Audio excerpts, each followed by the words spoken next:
March 17th. Come, let us bow down in worship.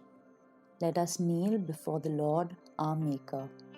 Psalm 95, 6. This Psalm of David's is a call to worship.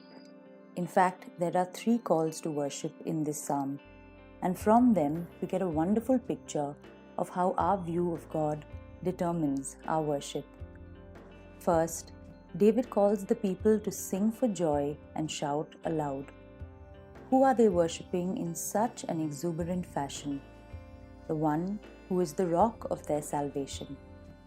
Next, David calls for music and songs of thanksgiving as we behold the God who is the creator, ruler, and sustainer of all creation. And then, a sudden shift of mood in this 6th verse. David calls us from the joyous and loud worship of the previous verses to a place of solemn adoration.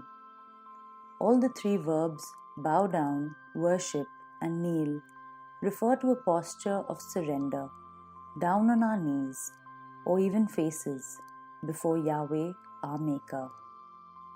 Why is David not urging exuberant praise for our Creator as before? Because he shifts his gaze from the greatness of the Creator to the intimacy of God's relationship with us. David goes on to say in the next verse, "For he is our God, and we are the people of his pasture, the flock under his care." What a lovely picture of tenderness. Who else but David, who spent his childhood tending sheep, could have received such a revelation and understanding of God? For him, the mighty Yahweh was also the loving shepherd who cared for all the needs of the flock.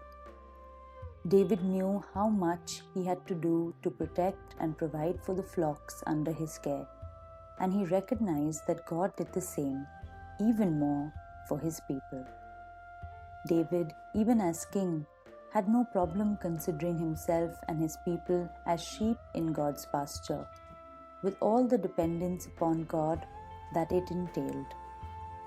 He was so assured of God's loving care of his flock that he even wrote the most well-known line of all the Psalms, Yahweh Rohi, the Lord is my shepherd.